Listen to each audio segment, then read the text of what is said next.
We're going to get the full one. Sweet. Ready? All right, let's go to the Lord.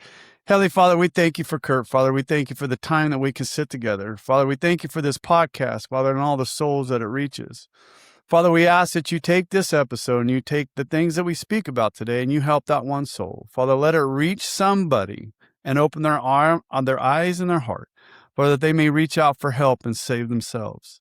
Father, we ask that you sit with each one of us, Father, and you protect us and you keep us safe. And we say these in your name. Amen. Let's go to work. Welcome back to Recovery Unfiltered. It's Robin, Larry, and you here again. We don't need letters before or after our names. Just two drunks with a lot on our brains. Sip, relax, let's carry the load. We've walked that dark and winding road. We're just two alcoholics with a lot to say. All right, here we go. Here's the rest of the song. We're going to hear the whole thing. The whole thing. Sorry to our listeners. We got a great story coming up. It's worth it. Filter podcast. That was a lot of work to get this thing done. My God, you're going to hear it, audience. You're going to hear it. I have never played that all the way through. I know. Ever played it all the way through. That's my new workout. So when I'm doing squats and deadlifts, that's what I throw on. That's it. Yeah. You know what? So I was actually, here's the funny part. When we were at Disneyland with the family and everybody was riding on rides, I was building that song on my phone as we were doing it. And it, you know what? It's fun to do those songs if you've never done one. They're a blast to do. But anyways, welcome back, Rob. Hey, buddy. How are you? Better than I deserve. How you doing? Dude, your daughter, those 2 episodes, I still have a blast with those things. Listening, it was good. She was awesome. And I think you said that opened up some good conversations for you guys. It did. I mean, we're back to where we were. There's no secrets again. Not secrets, but no tension. Right. Things left unsaid that need to be said. But I'll wait to just have this conversation at this perfect moment. There is no perfect moment. The right moment is now. Right. The right moment is always now. And so we've got back to that, which is amazing. And I said that during the podcast that I was extremely surprised that you allowed it, because you and I had spoken about it for a few months. Right. And even Bonnie was in here one time talking about it. And I'm like, it was strange to hear you and Bonnie talking about it and not hitting it over the head. Right. That's what I was. And that, none of us walk on water, but you got to admit when your feet get wet. Yes. Absolutely. And our feet got wet. We handle it. We thought we were doing the right thing in the moment, even though it's not what we've always done, and it cost you.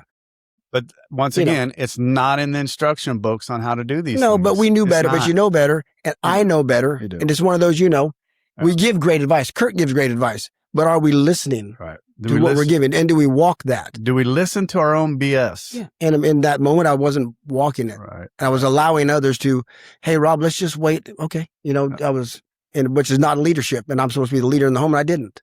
I failed.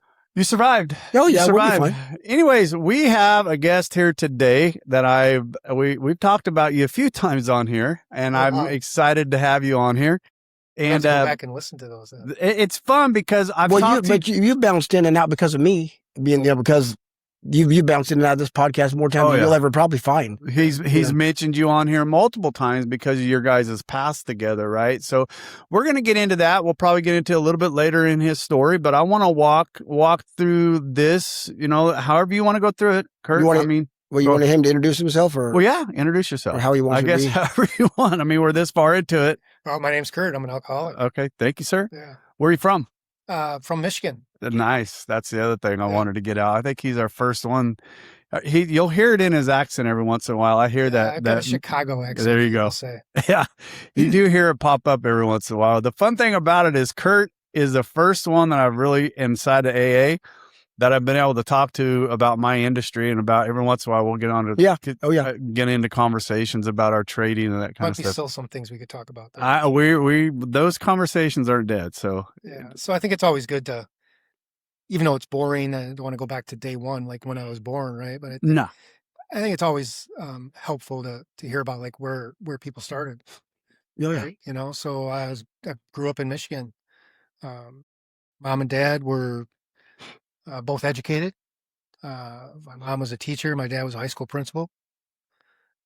Really involved in our lives. My brother was 11 months younger or 13 months younger than me. My sister was 1.5 years after my brother. So like between me and my sister, youngest to oldest, was 2.5 years or so. Right. Okay. So yeah. I'll explain the fish. It's not his last name, by the way. But we'll get to this is that. a great story. So yeah, great lower middle income kind of family growing up. And you grew up in Michigan? Grew up in Michigan. Okay. Yeah, my whole time. Mom and dad were really involved in our lives. It was pretty. They always let you know they were there to support you. Not a lot of emotive love in the family, right? But grew up close. And mom and dad, they weren't real big drinkers growing up. Dad would have 2 cocktails after work every day. Mom might have 1, but never really saw them go over the edge kind of thing, right? And later in life, I would see them getting it on with the neighbors every once in a while, right? Just neighborhood parties. Yeah. Just really not even neighborhood parties, just neighbors or a couple of neighbors would come over and play cards kind of thing. Yeah, that's that era we grew up in, though. Yeah. My parents were always playing cards with it. Yeah. Yeah, I'm going to be like the old man that I swore I'd never sound like or say again, right? But yeah, my mom and dad let us go out in the morning, and they didn't see us until it was dark. Same here. Didn't ask us where we went. Well, we had to come when the street lights came on. We had to holler a little bit, or we'd get a whistle and we'd holler back, so they knew we were good. And then you got to keep going. So I did really well in school. Excelled in sports. What sports? Football, wrestling, and baseball. Okay. That's where the fish comes in a little bit in the wrestling part. We'll get to that later, maybe. But excelled in all those areas, and I was 12 or 13 when I got my first drink. Okay. Junior high school. Older person? No, it was a party. Okay. It was a junior high party. Junior high party. Where the parents were gone, right? And you just, I don't know, 30, 40 people or maybe the parents were there. I don't even know. They may have been supporting it. But yeah, but the thing I share about frequently is, I don't know the big book like Rob in terms of like, he can tell you the pages. Right. I mean, I know the big book. I don't think too many people are as loopy as he is about memorizing it. I blame that on me, maybe, or maybe you knew that before with Jay. But there's that part in the big book where it talks about that ease and comfort, that sense of ease and comfort that overcomes us with that first drink. That's a doctor's opinion. Yeah, and I remember that. That young, huh? Yeah. Wow. Yeah. Wow. I said, I was really did well in school and did a lot of excelled in sports and had it going on in the outside, but I was a pretty insecure kid on the inside. What about your brothers and sister? Your brother and sister, right? Yeah. Were they like popular? Did they not have problems or? I hope my brother doesn't have to watch this, but no, he struggled, I think, because of me. Okay. He was younger than you. He was 13 months younger. So he's a grade behind me. Okay. Right. So you have like big shoes to fill, big brothers. Yeah, I think so. Yeah, I got you. I think so. And other people told me that. So it's not me just making it up. Yeah. And it's funny, he was always smaller than me physically until we graduated. Now he's a big hulk of a man. And he's like one of my best friends now. Live locally? No, he's in Michigan. Okay. Yeah. He's in Michigan with his kids. Actually, his kids are coming out to visit us this week. Nice. To see Uncle Curt and Aunt Connie. That's fun. Yeah. That's fun. So, but that first drink was, what was it, Curt? Beer? I think it whiskey, was, it was beer and schnapps. Okay. Right. It was a winter party. Okay. So like peppermint schnapps, Michigan. Right. And, it got me, I could relate to the girls, right? And I could talk to them. Mm-hmm. First time I drank it, first time I got caught, mom and dad. Okay. Any repercussions? Yeah, just a good stern talking to, right? Yeah. Like I said, a high school principal and a teacher wasn't going to get a lot by them. Yeah. I found out later in life that they knew a lot more of what I was doing than I thought they knew I was doing. I think they were pretty good at holding us accountable and not putting the hammer down Okay. to a point that was it was overly punitive, but they didn't let us get away with it either. Right. But as long as I was doing well in school and sports, that kind of also gave me a lot of leeway. Masked a lot of it. Yeah, it gave me a lot of leeway to get away with stuff, right? But yeah, the first time I drank was the first time I got caught. It was just I couldn't even get away with it then. And throughout high school, it was weekend stuff. And most of my focus would be on school and athletics, football or wrestling. Baseball was kind of like my fun sport, honestly. And but there was always a weekend party, weekend place to go to. I had a fake ID when I was really young. Perfect. That's a license to drink. Yeah. If it works. Well, my dad's passed, but one day I went into the same party store I'd gone into before, and the guy recognized my last name, and they asked me if I was my dad's son. Oh boy! And I was dumb enough to say yes, and he automatically then knew that you weren't old enough. I wasn't old enough. Yeah, not very bright. We ain't very bright. He didn't take the fake ID, but I was out of there. Yeah. Did you leave the ID behind? No, I still have it. There's a lot of other stories around that same ID. But anyway, no, so it was, it's that you hear this a lot in at least I've heard in the rooms. It was really fun. Oh yeah. Fun without consequences, right? And then there was fun and consequences started to creep in. And then it gets to a point where it's almost just consequences. It's no fun, right? It's just consequences. So that it wraps up a lot of that progression from my early life, from high school through college, through early working days and marriage and my 2 children. You think that us as alcoholics, because we talk about that a lot, right? That it goes from fun with no consequences to fun with some consequences and then just all no fun. Why do we not, as alcoholics, recognize that? Is it just because of the diseases already set in? We're already in a position to where we just don't care anymore? We've begun to drink alcoholically, and it could be. I mean, we're the last people to look inside. When it becomes work, you would think that that's when we'd be going, wait a minute here. Why am I scheduling this shit? Why is this so much work? What do you think, Curt? Well, I mean, I knew after my first divorce, which alcohol contributed incredibly. Both sides or just yours? No, just mine. Okay. Just mine. I've talked before in meetings about having these episodes of being at home at night in my townhouse, of having a bottle of gin and saying that I'm going to only drink half of it, right? Making bargains with myself. And then inevitably waking up every morning and the whole bottle was gone.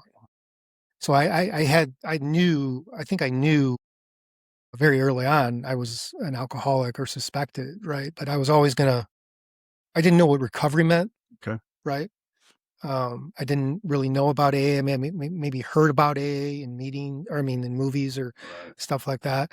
But I was going to work my way around these consequences. I was going to somehow minimize these consequences. I was still going to do those things and alcoholic brain work, and not let it get into work, not let it get into family, social life and those things. And then inevitably it does, because we drink alcoholically.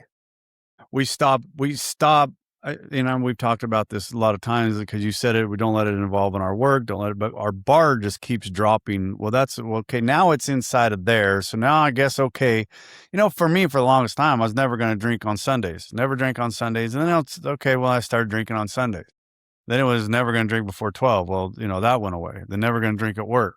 All those bars, as those bars lower and lower and lower, we just forget that we used to have those bars, and it just becomes normal. What became normal for me, but then it became a have to for me. But then for me, I would drink, go home, drink, go home, drink, go home. Even though I knew I was a drunk. Alcoholics actually get sober. Drunks don't. It was my. Right. But when Curt talks about making, negotiating with yourself, who gets out a Sharpie and you mark your fifth. Okay, this is all money. This is what I get tonight. You start making deals with yourself and rationing yourself. Who does that? Alcoholics. That's right. But you think about it, in the moment, rationale is out the window. It's. For me, and Curt will appreciate this, I had allocations each day, right? I had certain allocations. Wait, so you'd earn something? No. This is what I was going to drink today. This is all I was allocating myself. Yeah, that's what my shopping was for. But hold on. No, I finished what I was going to allocate myself, right? Because even if I really didn't want to, I'd go ahead and finish it because that's what I said I was going to drink today. And even if I finished it early, I would just go to bed. Right. I'm okay. Now I've finished all my alcohol that I was going to drink for today. I'm going to go to bed. I had an allotment of exactly what I was going to drink every day. And I knew exactly what stage of drunk I was going to be. And that's where I was going to stop at. And that's where I was going to put myself to bed. Sweet. And for that is around 8:30 every day. Right. So. Yeah. And the one thing, and I don't, don't want it to sound like reliving glory days or anything like that. But the one thing I do recall from the very first day, I always drank abnormally from everybody else. Okay. Speak about that a little bit. Well, the volumes were okay. Yeah. Double, triple, what other people were drinking. And faster, huh? And faster and not the same impact. Right. And so that's only on hindsight. Yeah. Yeah. And in some ways, with pride and ego and feeling insecure, that was a way to be life of the party. Right. To be fun, to get attention. So there was a lot of that going on. But even if I wasn't the life of the party, I still felt more comfortable in my own skin. I'm one of. Yeah. One of the things, a guy I knew in Oakdale a while back, he was like, I could be in a crowd in a stadium of 60,000 people and still feel alone. Oh yeah. Easy. Oh yeah. I think alcoholics immediately relate to that sentence. Oh yeah. Yeah. Those were the things that I used to try to explain that to my wife and to my kids. It's like the feeling of loneliness and that you just feel like you're inside of a bucket and everything's surrounding to you, but nothing's coming into you. What about when the book talks about that, the loneliness and the bitter morass of self-pity, that we get into? I mean, we had me, woe is me, Right. So Curt, one thing I've never asked you, I know you went to Purdue. Yeah. What did you study? What was your degree in? Where did you go? I was in chemical engineering. Okay. I had some opportunities to go to play football at Division II school and University of Michigan. I decided that was way too close to home. I was going to be drinking beer with my buddies rather than studying, and had some other opportunities. That's your first geographical change. Yeah. Yeah. I had an appointment to West Point. Oh, wow. Okay. And I turned that down. Really? Yeah. So I went to Purdue and studied chemical engineering, and it was much the same story there, where I was able to drink alcoholically and still do well in school. I mean, I got knocked upside the head a couple times with classes that were a little bit harder than I thought they were, and woke up to grades I didn't expect and had to knuckle down or bear down and spend a little bit more time in college studying than I did in high school. Yeah. But largely, it was a lot of fun. I made a lot of friends, a lot of good friends, friends I still talk to today. And I drank very much alcoholically in college, but again, the consequences were basically embarrassment, maybe, from doing stupid things. It was never involvement with the law or any serious injury or anything like that. It was just stupid stuff that you'd wake up the next morning and say, I can't believe I did that. They probably still talk about some of them. Yeah. Those things. Yeah, there's some stories that, still float around. Go visit my friends' colleges and do some things at their fraternities. Yeah, there's still some crazy stories, right? Yeah.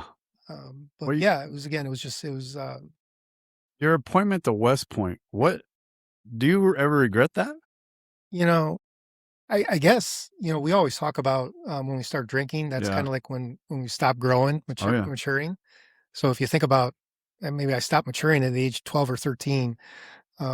Fact. I went back and forth. My mom and dad, to their credit, never pushed me in one direction or the other. Okay. They said, this is up to you.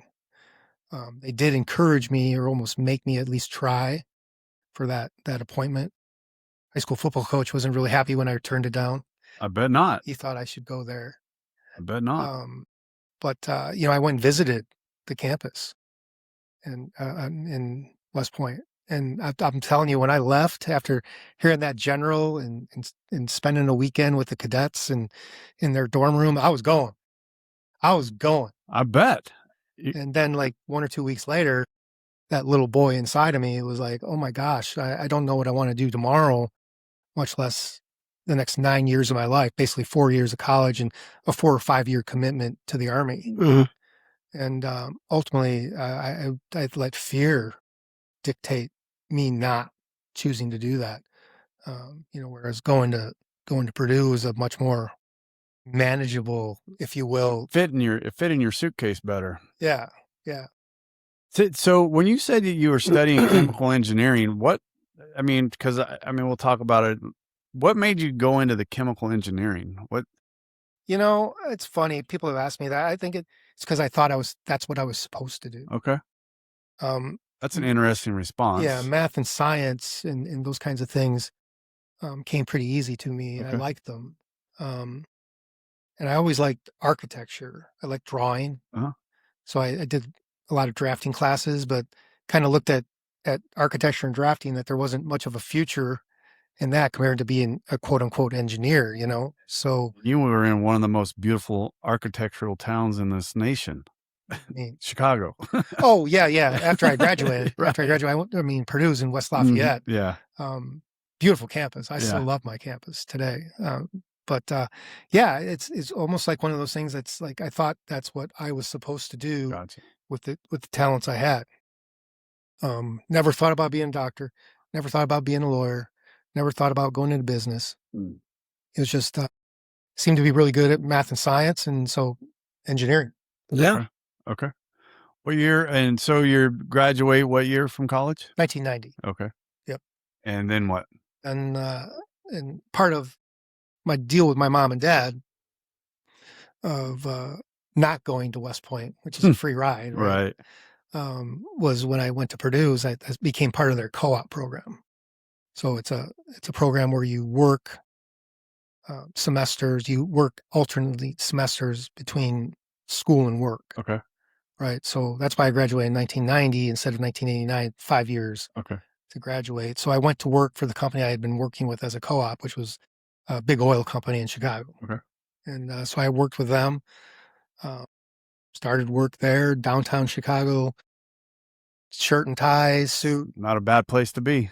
No, it was nice. At 24, 25? No, 22. Okay. Yeah, 22, right? Really good place to be at. Yeah, when I went to college, I was 17. Okay, you went early. So I was an immature because I drank early. And I was young too when I went to college. And that's just because my parents put me into school early rather than skip a year. That mom really, like I said before, 3 kids in 2.5 years. I think mom and dad had a plan to have 3 kids and her to take off time from teaching and then go back to teaching. Yeah. Right. So saved with the babysitter. Get your ass to school. Yeah. Well, yeah. She told me, she told me when I was a 2.5-year-old, you will not be in diapers when your younger sister is born. So my job was to carry, because we didn't have disposable diapers back then. No. Yeah, you had to wash them things. So they left that to me. Yeah, that's funny. That's funny. So I worked in Chicago. Met my first wife there. Got married. Had 2 kids. Again, it was much of the same. Where there's a lot of drinking at parties, a lot of socializing after work. No consequences yet, but it got into our marriage, and it How quickly? 3-4 years. Okay, I'd say that's quickly. Yeah. Yeah. I mean, that was already on that path. Yeah. Right. Somewhere along the way, it seemed like a good idea to stop at the liquor store going home. So, it I don't want to get into too many details. No, that's fine. People, but it's fine. yeah, no, it definitely was a major. Is that where you would travel for work and the airport stories happen, or was that after the first divorce? No, that was after the first divorce. Okay. Yeah, that was after the first divorce. So yeah, Your first divorce, you're still in your 20s. No, I was in my mid 30s. Okay. Because we got married when I was 26, 27. Okay. And we were married for 7 years, I believe, Okay. right around 7 years. So my son was only 2, 1.5, 2 or something like that when we divorced. And not too long after that, my ex-wife came to me and said, hey, she had gotten into another relationship and had an opportunity back in Detroit, back in the Michigan area. And I had to give them the permission to go. To move out of state. Yeah. And I readily gave that, thinking I was being a good dad. And really all it was an excuse to be alone. Yeah, to be alone. Yeah. Nobody watching you. Yeah. That's one of those tough things when I look back and think about things about the first step of becoming an absent father. Is that something that would come up later in your relationship with your son later, or is that just something you beat yourself up about? It's nothing. They're pretty. They're actually going to end up watching this probably, I'm assuming, but they're generally guarded a lot in their emotions, so they haven't necessarily said that to me. I'm sure there's some feelings of that. I assume there's some feelings of that there, but it's mostly what I put on myself. Okay. So you got your divorce, living in Chicago, which is Katie and I's favorite place right now. I Really? can tell you, oh my God, we went there right after our daughter got married last year, and Katie and I just fell in love with that place. Absolutely fell in love with it. Pretty neat city. Oh my gosh, pretty neat city. Beautiful. I'd go back tomorrow. I'd go visit, but I couldn't do the weather. Oh, we wouldn't live there during the wintertime. No. We went in September and we had amazing weather, crisp, clean. It was just beautiful. Absolutely gorgeous. Just the buildings. I could sit there and look at those buildings in that place all day long. Yeah. Chicago's a neat city. It's beautiful. Especially, I think more so than when I was there back in the 90s. Than today, but we won't get into those changes and why those changes happen. Right. But yeah, it was a neat place to grow up. So now you're sober. I'm sorry. Now you're single. He's his mid-30s, and now you're single in Chicago. This is when I don't like to say airport stories, but I mean, there's just some great. Because not a lot of our stories are the same here, and I'm not sure you're not as smart as him, but God puts people together for a reason, and I know the reasons why God put us together for the season that I needed him, but there's just great stories because there's great alcoholic stories, Yeah. So, I mean, this is where that progression of consequences start coming in, work consequences, legal consequences. Grab another gear, start taking off. Yeah. And I wasn't even going to talk about, but Rob's mentioned it so many times. I mean, so one of the stories would be an airport story, right? Where, a lot of people probably relate to the idea of pre-drinking before a party and getting set before you go out, right? Which kind of is crazy to normal people. It's not. Why would you do that? Yeah. Save money. Pre-game. That's why I did it. Pre-game. I mean, why am I going to spend my own money when I can go drink their booze? Right. But I traveled a lot for work and traveled a lot for personal reasons.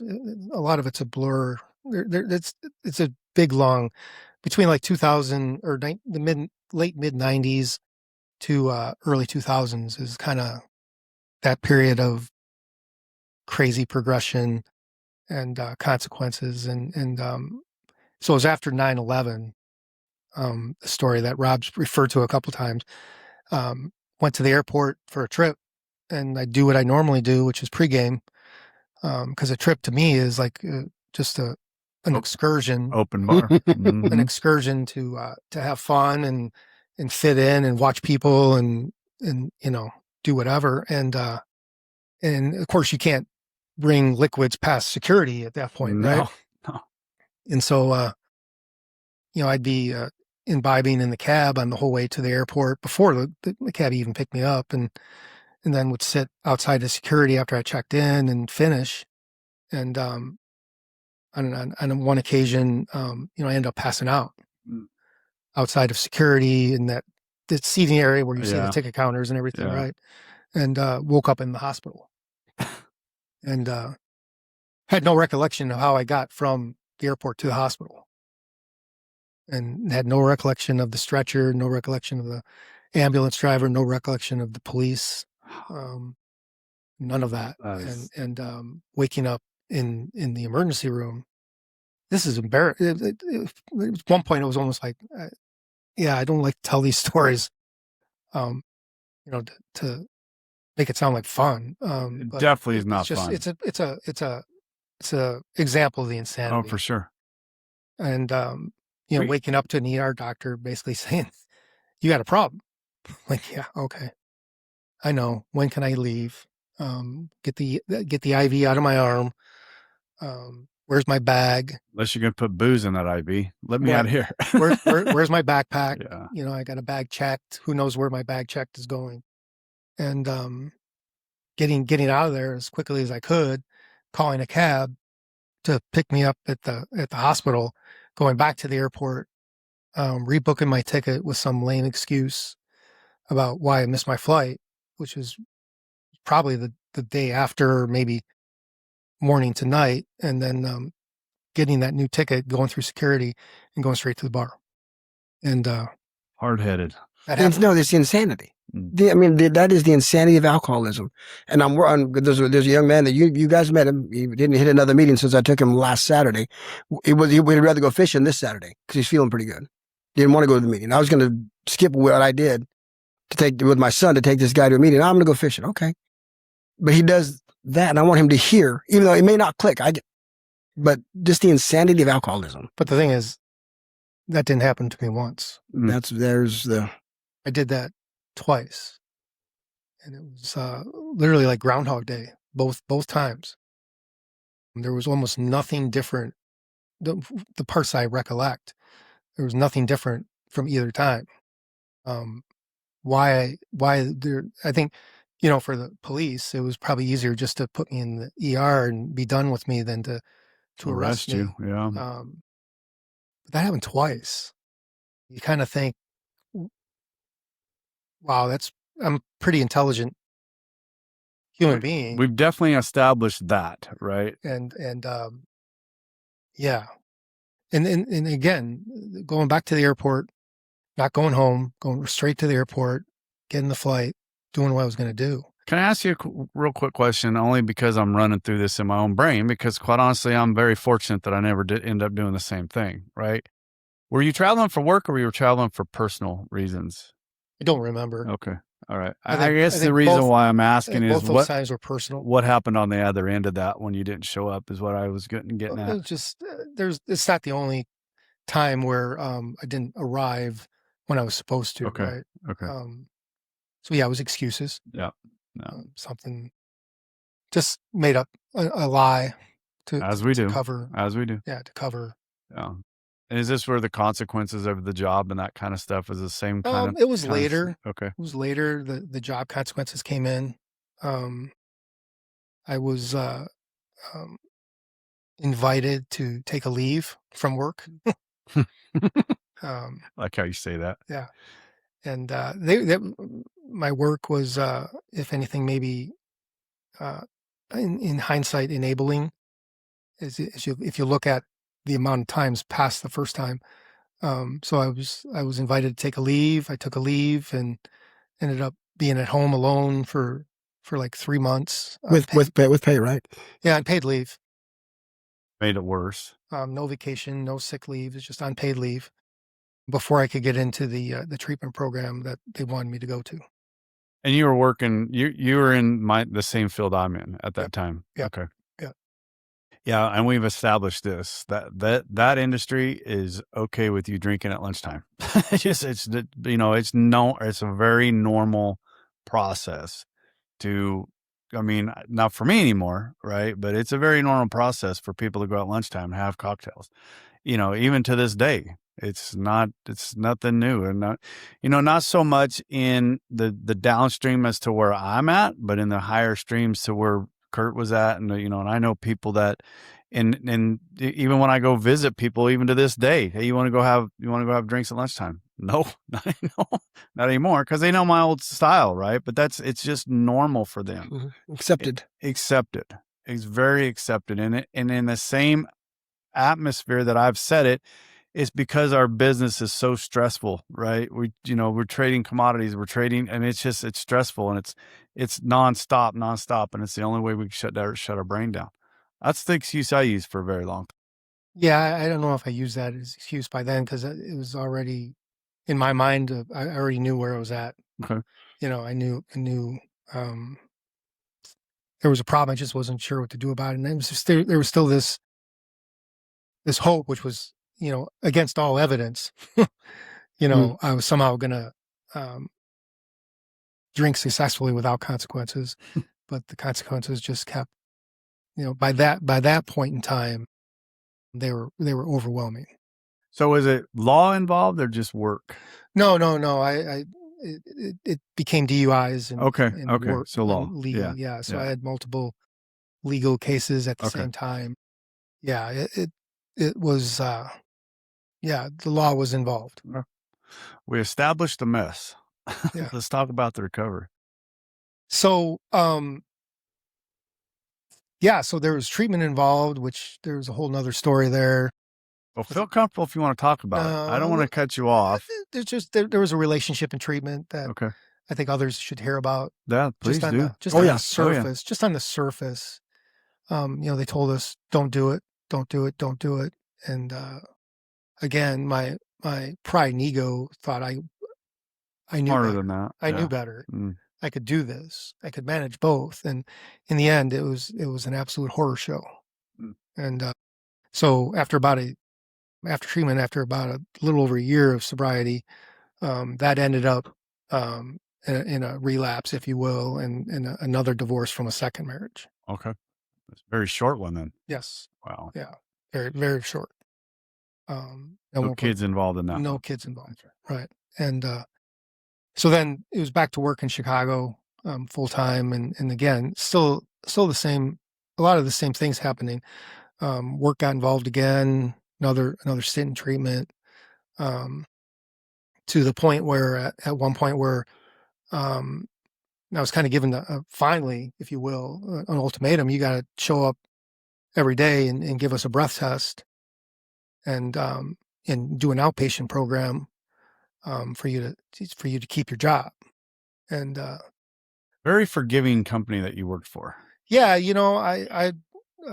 I remember the doctor. It was like fortunate and unfortunate, I guess. Cause she was a physician that actually knew about addiction.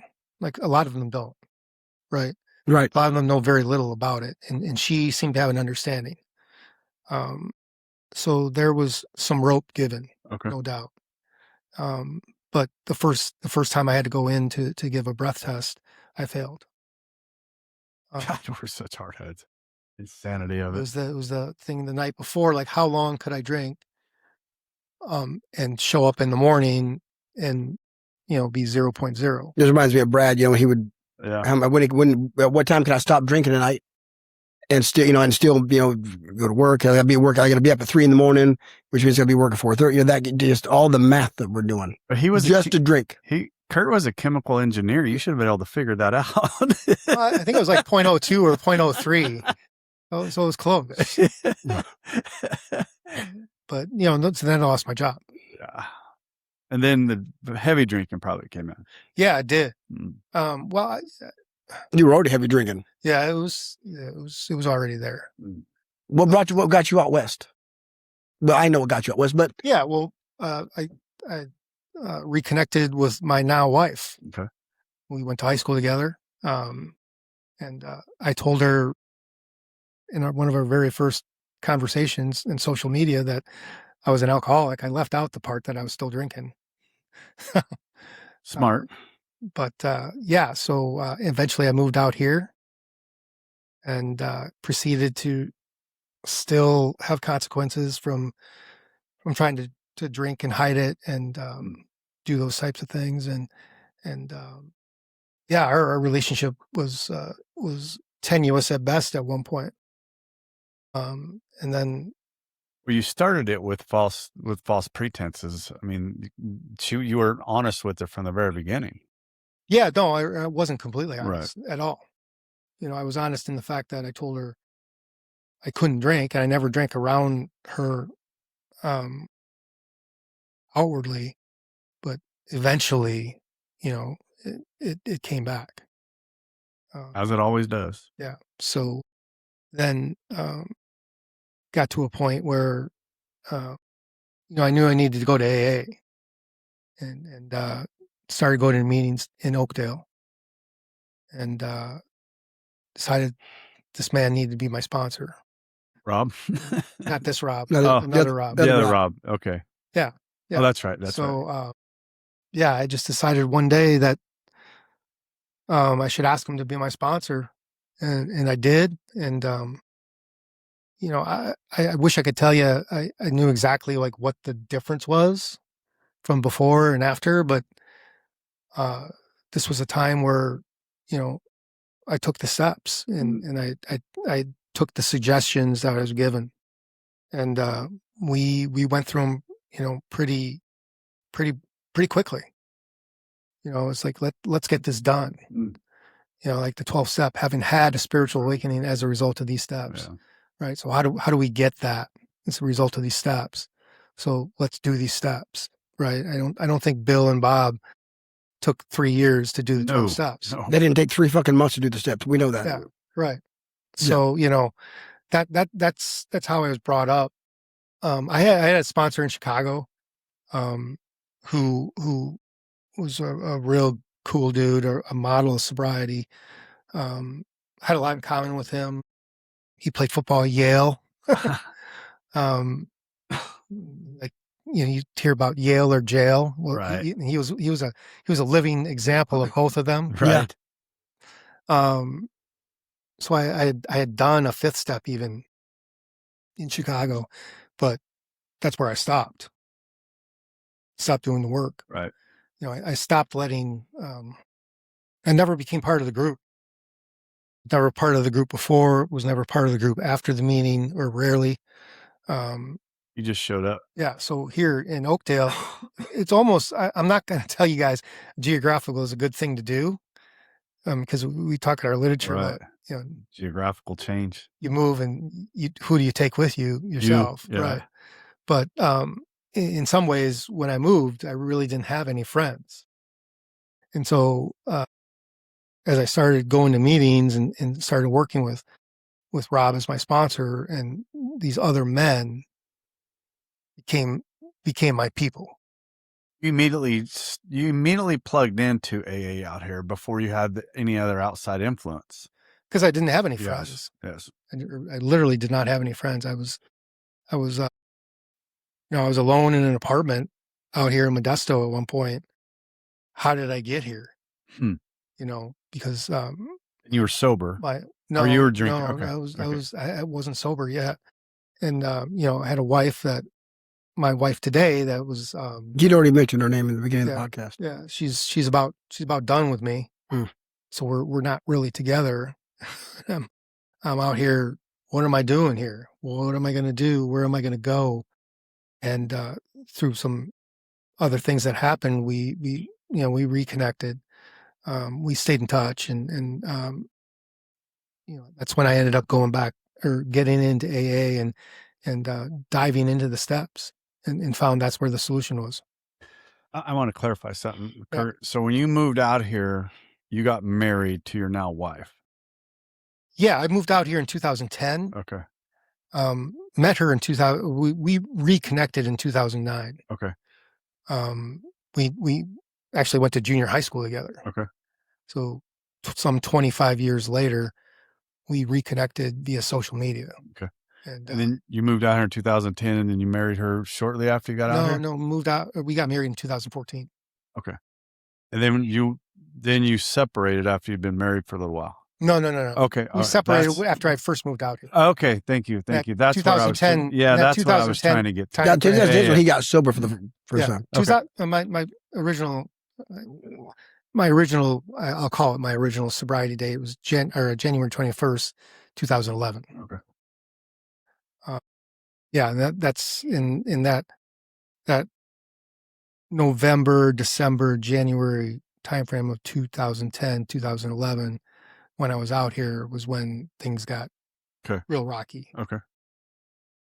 So January 21, 2011 was that sobriety date. You said, I got to fix this. Yeah, and it was through the steps. It was getting connected with the men in the group. They encouraged me to become involved. I was quickly secretarying meetings. Started doing. Actually became a treasurer of a group in Oakdale, and became involved. 6 months later is when I met him. He was about 6 months sober when I came in and met him for the first time. Yeah, and it was early on, where we were encouraged. I was encouraged. You can sponsor other men if you have 7, 8, 9 months sobriety, if you've gone through the steps, and you have a sponsor that's currently working with you. And so I started working with guys back then. Okay. And was really active in AA. And my job, my employment was still, I had just started working with a job that I could work from home. And it wasn't real successful. It took me many, many years to have an income that I would call, contributed to the household. So my girlfriend wife at the time, was really very supportive, patient with my lack of income for a couple of years. But that's when AA took off for me. I became involved. We had men's groups. We'd meet at guys' houses, sponsoring other guys. Doing big book studies. This is where the first big book studies would come in. We'd meet over and, and the wives, all the wives and stuff would get together. That's where the Curt Fish. And he said his wife was Connie. So maybe 10 years ago, maybe a little bit longer, all the women went, because in my phone, his name is Curt Fish. I know. It's in mine now because you sent me his contact. Yeah. Because if you're a bad wrestler, right? Because we both wrestled, you're a fish. You just flop. In our generation. Every time he'd call me, hey, fishy, fishy. So that was, so that's all funny. The women went to a retreat. And so Bonnie was signing up Connie and Donna for, I think it was archery or something. And she was had to put down the name, and she put down Connie Fish. And Connie comes walking up, she goes, well, who's Connie Fish? And she goes, you are. And she goes, that's not my last name. And so she goes, well, that's what it is in Rob's phone, is Curt Fish. So she calls me up, hey, what's Kurt's last name? So I told her what Kurt's last name was. And then so I got an ass chewing because she made her look like an idiot. That's some funny shit. She goes, well, why do you call him Curt Fish? I go, he's a shitty wrestler. He's not, but that's just our deal. That is very funny. That's, But it was amazing before COVID, obviously, but we had a lot. That's where the big book studies and the men's meetings. And when we lost that, when it went away, because, God kind of takes you different directions. Why I wanted it, because it's something I've wanted all my life, that I didn't know that's what I wanted. And I've kind of got that. And then, so that's why our Monday night meeting. We have the Monday night. Yeah. And God's kind of built it, not for me. He's done it, it's for his glory. But out of it, I got what I wanted, was that brotherhood that I've always wanted. Yes. So, yeah. So you got sober in January of 2011, and you stayed that way how long? 12 years. Okay. Yeah. Somewhere, I don't want to blame COVID, but the timing's coincidental. Absolutely. I was at a point in my life where a lot of the guys I was working with they were done with their steps, and I hadn't brought on new guys. I didn't really have a lot of new sponsees, or the ones I had didn't work out, didn't complete the stuff, didn't complete the steps, and little by little, gradually, I stopped going to meetings. I was really involved in my church. Became part of leadership in my church. My relationship with the Lord, Jesus Christ, and where I'm at today in my walk, I can almost solely point to AA as leading me there. I was just going to ask you, growing up, was church and Christ and was anything a part of your life growing up? We knew of God, Okay. or I believe there You was. were, okay. So my mom's mom and dad were Catholic. I would say Catholic, probably. When we went to see Grandma and Grandpa, we went to church. Yeah. Right. Yeah. We always went to church with Grandma and Grandpa. And so knew about it, but at home, we as a family, if Grandma and Grandpa weren't there, we never went to church. Yeah. So it wasn't practicing. No, yeah. there was no active faith. Gotcha. I had a roommate in college that he was active in his faith. So I got a little bit more involved there, but that was briefly. So yeah, it was really when I moved out here, my wife Connie and AA is what led me to my faith today. But you were never not active since I've met you. You were really in your faith in church. That's never changed. But what you and I've never talked about. What made you? What was a drink? Sounds good. What was that? What you mean when I relapsed? Yes. Yeah, I don't know, and that might sound really lame. No, I don't think it does at all. Not at all. I think there was this idea that I could get away with it. I think I'm going to pause just for a second. I think this is the part of the story, though, Curt, that what I have been trying. Me and Rob have talked about this. And I always ask why, right? Why? So that's why when you say that I don't know why, it just goes to we don't know why. What does the book say? When right. Bill talks about it, we're pounded on the bar. We have no more idea why we picked it up. We could give you some excuses, some of this, but I just but you got to ask the question. We were defenseless. Yeah, but we are powerless. But you were going to church. You were in leadership. You were, as we would call it, what we call sponsorship and mentoring in the church is called discipleship. Yeah. Yeah. But I think, I had stepped away from AA. My attendance at meetings was once a month or once a quarter. What was your feeling when what would make you go to that once a month or once in a quarter? Did you go pick up a chip when you would get your year? No. You just feel like you had to. It was just laziness. No. My question is what would make you go that once a month? You got to get like, man, I haven't been to a meeting in a month. I better go get one just to say I got one kind of deal, or just for appearances. Okay, that's what I was kind of going for. Yeah, I'm still good. Still good. Yeah, still good. I mean, I still my only friends were in AA. Yeah, really, so I'd still see them outside of meetings. Yeah. To this day, most of my friends in California are all AA people. I don't. They're go good to church, right? Church and AA. So I was absent from meetings. I was absent from reading. I was absent from being in service of Alcoholics Anonymous. And I think it was one of those things where I thought I could get away with it.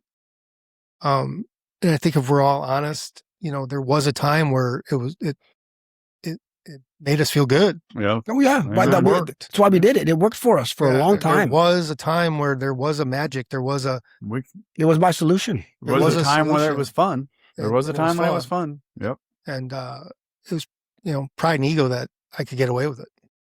Did you think you can drink like a gentleman? I don't know if I ever even asked that question. Okay.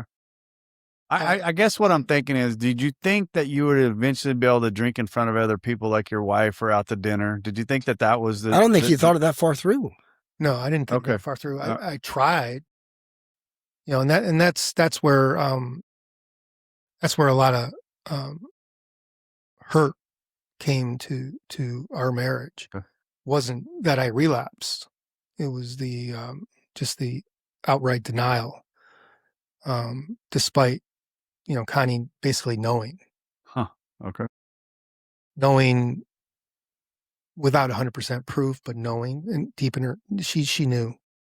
And it was imagine your demeanor changed. Me gaslighting. Yeah. Her gaslighting my wife, right?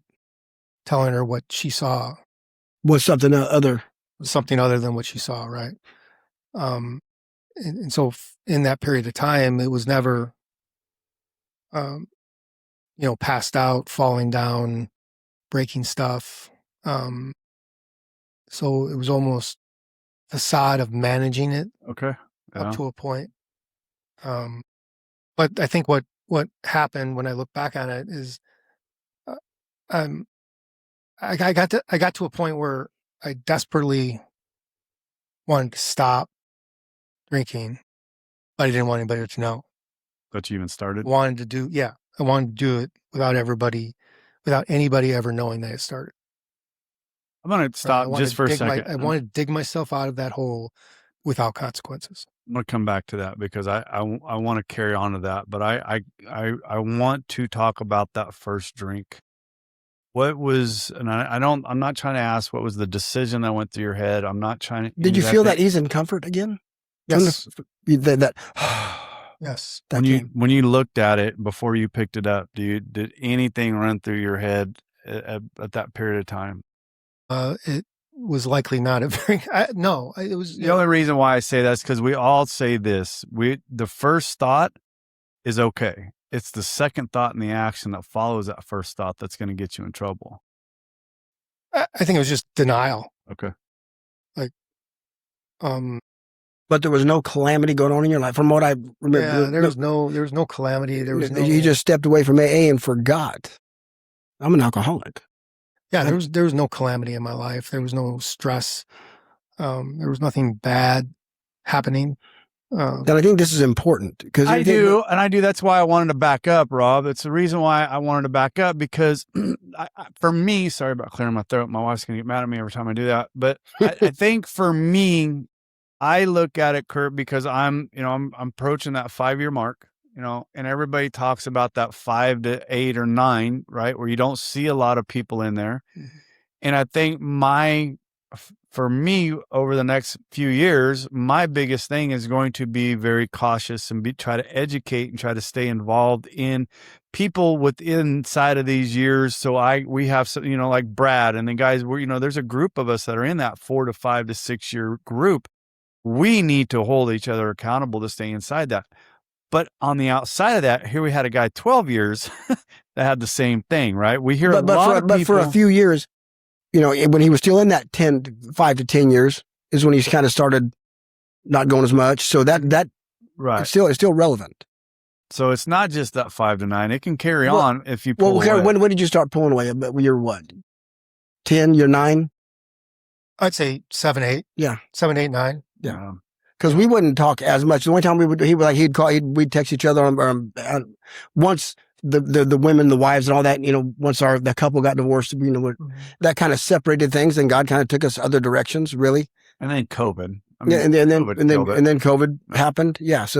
But he would text me on my birthday and we would text back and forth, but we wouldn't see each other. I certainly wouldn't see him at meetings, that kind of thing. So it was within that 5 to 10 range is when he kind of, yeah. Yeah. And COVID just, didn't help. Just reinforce that. Yeah. In terms of physically being present.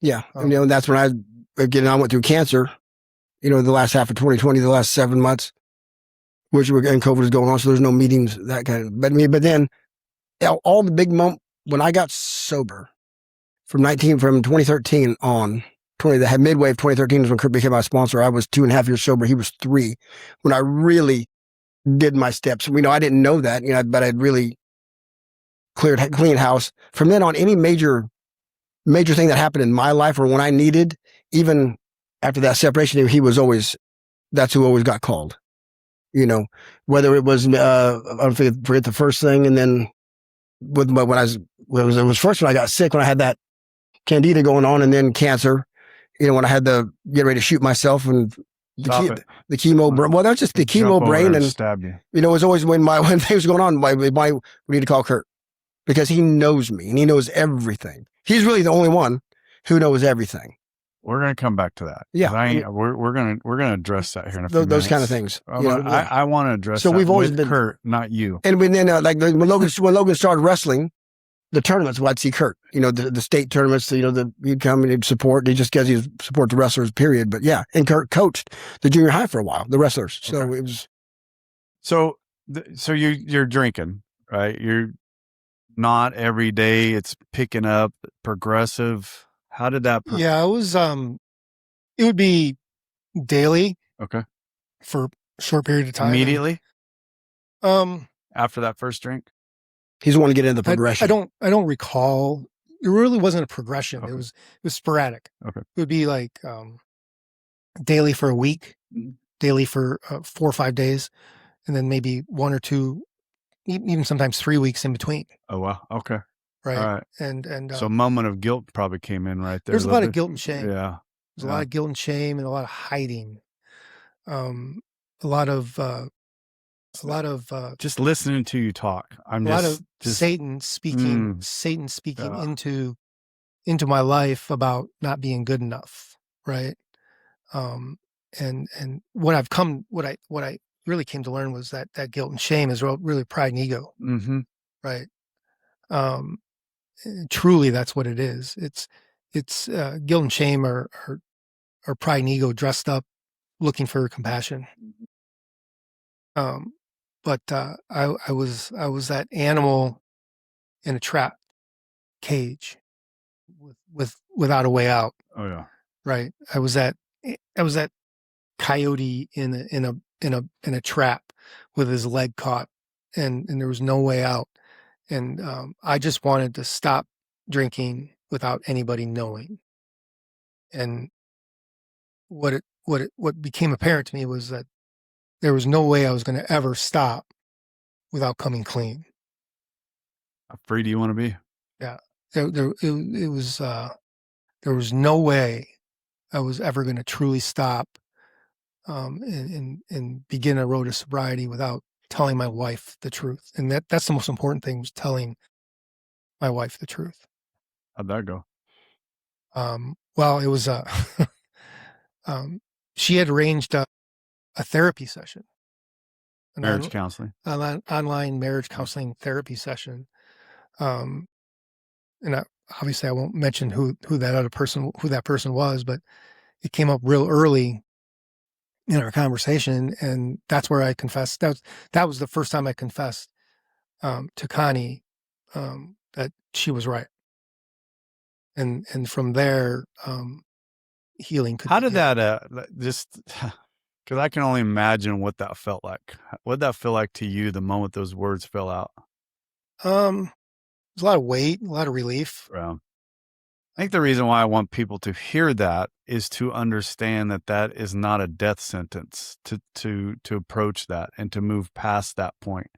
It's actually a life sentence. Freedom. It is freedom, right? There's still, even in that moment, I could see how much it pained her. Oh. Couldn't even imagine looking at that woman over there. And it wasn't, again, it was never about the drink. It was the deceit. It was the lying and the deceitfulness. Deception. Yeah.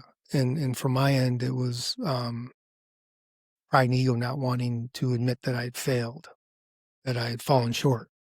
And but the minute I did, things changed. She had some very specific asks of me, was to start going back to meetings. Okay. She wanted me to get a new sponsor.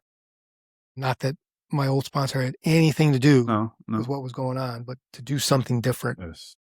And so that's when I started on a new journey of going to morning meetings. So now I go to 7 a.m. meetings 6 days a week. Okay. Found a group of men and a few ladies that attend, and it's a great way to start my day. Reminds me of where I'm at. Did the steps again. Have started to be a sponsor to others again. And it was like I said, I was never going to be free until I told the truth. How long have you been sober this time? It's a little over 2 years now. Okay. So there's about a year and a half, year and 3 months that I was drinking. Now we can always cut, because before we ever send these out, he sends it to you so you can listen. So these things can get cut out. Would you tell the story of your church when you went? Yeah, I can tell that. Because to be honest, for me, This is one of the bravest things I've ever seen. Anyway, but if No, that's something during that time, I had become in church leadership as an elder at the church. And, Okay. So I wasn't just misleading my wife, I was misleading Yeah. the group that I was entrusted to protect and to teach. And so I had to come clean with them, right?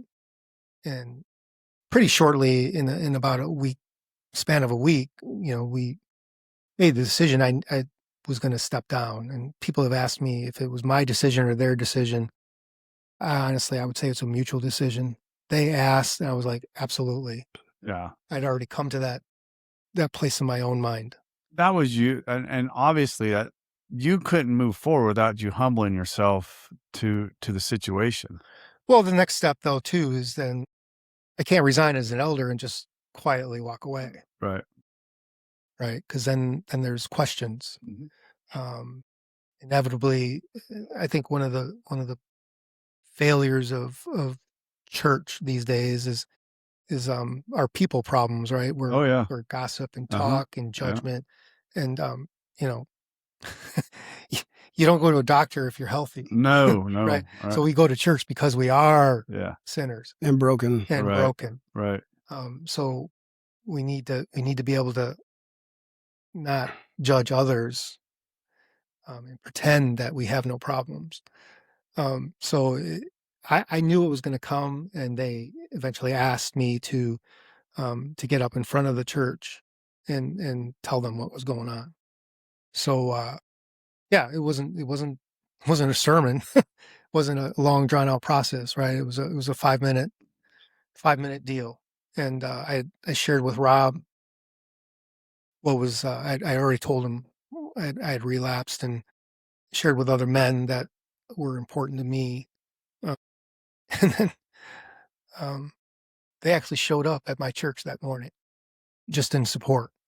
So, so I just had to, I had to do what the Lord wanted me to do, which was the right thing, which was to come clean with my church family, that this is what I'd been doing.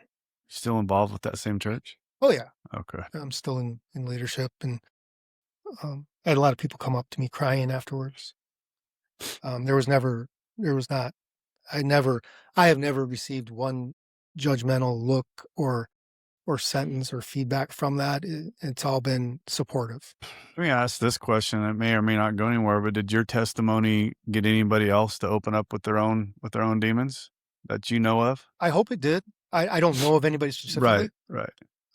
That's why I was asking if you knew or didn't know. We talked that God may have been using me in that moment. Right. That's why I asked. To help other men. And we don't know, right? We don't know. We don't know. I know there was one family that was their first day in church was that day. Wow. Okay. And they I was told afterwards, made it a point to come up to one of the pastors and say, so this is how this church operates. I'm going to keep coming here. Yeah. They're open. Yeah. So, it was tough. But the one thing I want to share about that I think is important. It was a Thursday. I think a Thursday night when I knew that I was going to have to do that, and that next Sunday. So I was full of anxiety and fret and just what am I going to say? What am I going to do? What are they going to think? All those kinds of things going through my head. But I remember vividly sitting on my couch that Saturday afternoon, and at once this wave of peace came over me, and said it was going to be okay. And then the words didn't matter. And don't get me wrong, I was still nervous. Oh yeah. I still didn't want to do it. I didn't want God using me like that. I didn't want to have to confess. Can't make decisions based on fear though. I didn't want to be there. But I did have that moment of peace. That's a pretty incredible story, Curt. I never heard that part of it. I think I had maybe heard a piece of it, but I mean that fact of coming clean and renewing I say this a lot, and I'm just curious if you've ever said this. That I know I have another drink in me. I don't know if I got another sobriety in me. What would you say to that? I think we all have another drink and sobriety in us. Okay. But I think we shouldn't. I don't have another recovery though. I think we shouldn't take it for granted that next drink will end up in recovery. Right. It can. Right. It absolutely can. I'm not doomed, and I don't think Rob is doomed if he drinks again. But I'd rather not find out. Amen. Yeah, I think, and then, we spoke about the other Rob earlier, right? I want to be able to get that story as well, because I see that. And as a 4-year child, which I am still a child in this recovery, they don't scare me, but they keep me right sized, as Rob would say, it keeps us right sized because Humble, and there's things in my life that pop up that I catch myself, I think I talked about it a couple episodes ago, when I left my original job after I got sober, right? God was working on me to remove my ego and still had some work to do on me, put me in a position, stripped all my authority away from me, stripped everything away from me, and just, knocked me down to a buck private in the company I was working in. And then started to rebuild me back up, and then got another opportunity to go back into leadership. And as I was growing that leadership role, I felt some of those old egos and some of that old feelings starting to pop up. And I felt myself starting to not do my morning readings, felt myself not doing my morning prayers. I felt myself, and I went through all those back surgeries. I went through all that stuff, and I used that as excuses for a little while as to, why I wasn't doing my morning prayers, is why I wasn't doing this, is what, and I caught myself about a month ago going, fuck am I doing? I am not in a good place. I'm not, and I think your guys' stories, when I hear them and I see you guys in the room, as we got to see Rob yesterday, and I see it and I'm like, I pray for that. And I pray for never to go down that road. And I pray, and I thank God for giving me the ability to see that I was in a place that I shouldn't be, right? That I was going down a road that was not. Need a moment, baby. Sorry. I felt myself in a spiritually empty position, but I didn't like it. I didn't like where I was at. And I knew damn good and well why I was in that situation. And I got all these tattoos on my arm as a reminder. And I say I put them on my right arm because if I ever go take up a drink, I'm going to have to switch hands and become a lefty, because I can never pick up another drink with my right hand. But all this writing and stuff that I have and everything we do inside these rooms of AA, all of our work means nothing if we don't stay after it and keep doing it. When the minute we start to subside from that, we start to we start resting on our laurels and we stop doing the things that we know we need to do to keep our spiritual fitness for us. Even though you were involved in your church, you didn't have that spiritual fitness coming from the rooms of AA. So you were getting fed, you were getting your water. But his service too, because, sponsoring men and being involved in AA, just being there, that's service. That's, that's a constant reminder. Oh, I'm an alcoholic. Well, and this is another, our topic, and I wanted the topic. That was a segue, buddy. No, well, we're going to go. That's another topic, you idiot. Yeah. Oh no, I was segueing into that topic. See when I said, yeah. So I was going to say, I think what you're getting at is, I love our literature, right? And everything you've heard me say, everything in our literature has come true. Or I found everything in our literature to be true. And there's another book that is truth. Yes. Right. And I don't want to put them on the same level, right? One is God breathed, and the other one is maybe more inspired or God directed. But in our big book, everything in there I have found to be true and trustworthy. So it talks about a daily reprieve, right? And then the other big book talks about us having to daily put on the armor, right? And Love I that. think Love that scripture. I think that I knew Satan was always there. I knew that there was that side, right? There was evil opposing God. I don't think I ever gave him the credit or the respect, if you will, due, right? So there is. So how often do we have to say our prayers? How often do we have to stay sober? Yes. How often do we have to Yes. do these things, right? It's daily. like Yes. Constant. the Bible Right. daily we put on our armor, Yeah. right? And we need that armor to battle. I had a guy text me this morning and says, if you happen to think about it today, can you say a prayer for this? And I'm like, my response to him is like, dude, I pray all day long. I don't, there's a moment of time where I have my meditation of a morning, but I pray all day long. I don't, I don't, if I can't miss an opportunity to turn something over to him constantly, daily, turn something over to him. Because you said something, Curt, and I haven't heard this said in a long time, but we have to respect the devil, right? We have to respect what he can do for us. We have to respect how quickly he can get into us and how quickly he can infiltrate our brains and how quickly he can twist what we're thinking into his plans. And I got to be careful because I must take ownership as well. I can do bad all by myself. Yes. I don't need an enemy. Yes. I know we have one, but I can do bad all by myself. I've proven that. So I got to be doubly aware because, Curt was joking with me, because while I was doing this, he goes, "Oh, pride and ego is going to get you." There's a story behind it.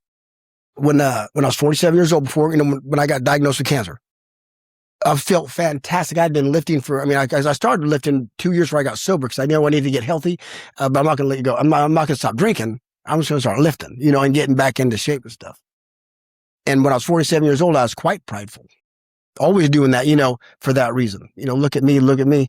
And God allowed cancer to show me, well, buddy, in 7 months, all that's gone and you're 139 pounds, almost dead. And it took me 4 years and 8 months, actually 4 years and 9 months, almost 5 years to get back of hard work, proper diet, getting your body right, getting a new hip just to get back there. So when I do that, that's for me and that's for him to remind me that they can go like this. Yes. But who are you? Yeah. What your identity is? It is in that I can take away from you in 6 months, 7 months of treatment? Or is your identity in me? That's what that's for. It's never for you guys. It's always for me and a reminder of how quickly it can go.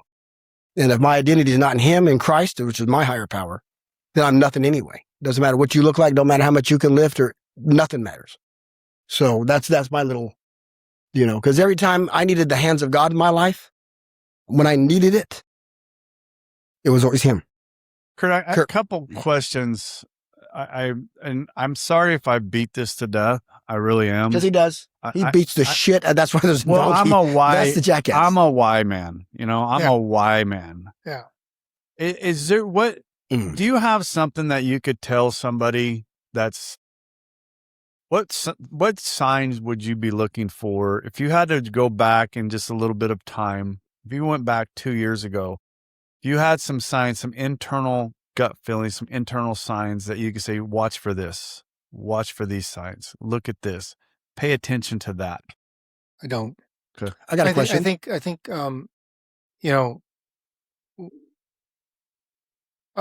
what we do speaks a lot about, what we believe and what we're thinking. So, physically distancing myself from going to meetings and being around other men was the start.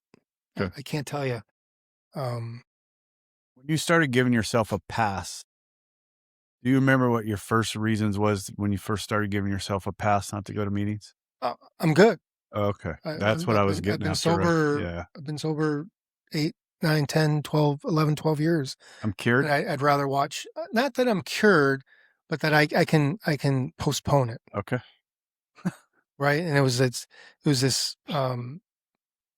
repetitive postponement that, I had something better to do, or I was tired, or there's a ball game on or something like that. It was sloth. It was laziness. Yeah. I think that's, I like I said, I'm a why guy. But I'm that relapse child. is not cookie cutter. There's No, a lot it's of there's a lot of right. similarities, but we could just tell from his story what he did. What happened. He got away from the rooms of AA and the men of AA, and that constant reminder of this work, of our alcoholism, the daily reprieve. He got away from that. I think that's the reason why I asked this. Right? Because it scares the shit out of me. I'm not gonna lie. I am not going to lie. It's not fear. It's not. It's not. What is it then? If something scares you, that's called. Well, you're right. I think, but there's healthy. Maybe this is going to be wrong, but to me, there's healthy fear. To me, the healthy fear, huh? Of course, I disagree with that. I already told the fear story. Yeah, I don't. he tells a snake story. No, but the underlying story is absolutely true. A healthy fear is just an unhealtty faith. That's all it is. I know, and I think that's a lot to do with me internally. But she goes, well, it's a concern. Well, that's just another word. Right. Let's get. So my suggestion is this was the same suggestion. Here, I'm going to tell Curt the story because it's an awesome story. When I said there's a healthy fear is just an unhealthy faith. My buddy Jason said, well, Rob, I got a healthy fear of snakes. I said, really? And we know Jason, he was almost, I goes, if I go grab a gopher snake and hold it up to you, you're going to run away like a bitch? He says, no, but if it was a rattlesnake, I would. I said, why? He goes, because a rattlesnake can kill you. I go, okay, so death is the fear. It just manifests itself as a rattlesnake. Let's get some faith working on that death problem or that death fear, because we're all going to do it, one per person, and the snake will disappear. Well, I got a healthy fear of alcohol. I go, a healthy respect or a healthy fear? Healthy fear, he said. I go, why? He goes, well, I don't want to go back to being the man that I was. I go, so relapse is the fear. It just manifests itself as a bottle of Jack Daniels. Let's get some faith. Let's get some God working on that relapse fear. That bottle will disappear. Mine did. So to me, a healthy fear is just an unhealthy faith. That doesn't mean we don't feel them. That doesn't mean they don't crop up. But I must put those before the Lord, find out what it is, get down to the cause and condition. It's not a snake. It's not a bottle. Yours is relapse, is your fear. It is. And the more you get some God involved in that fear will disappear. Because if we're doing, I'm not going to drink tomorrow. I will not be drunk tomorrow. I promise you. I will not be drunk today. God's taking care of that. Now, however, should I do what I don't do and step away and put myself back on where God is, eventually it'll become a good idea because I am alcoholic. I'm not cured of alcoholism. What I have is daily reprieve, contingent on the maintenance of my spiritual condition. And it goes. So that's why I say there's no such thing as a healthy fear. It's just an unhealthy fear. Because what does the Bible say? What are we to be afraid of? There's only one thing. The big book precludes it. I can show you I have a piece of paper in here that shows every time fear is used in the first 164 and what it says about it. And none of it's good. We outgrow it. We're to take it before God. There's nothing that says healthy in there. The Bible doesn't either. The Bible says one thing, fear the Lord. And the fear of the Lord is not adoration and awe and reverence. It's fucking fear is the word in Greek and in Hebrew, old and new. Study it. It's awesome. Other than that, no, fear not. Fear not. Take heart. As long as we're leaning on Him, we're good.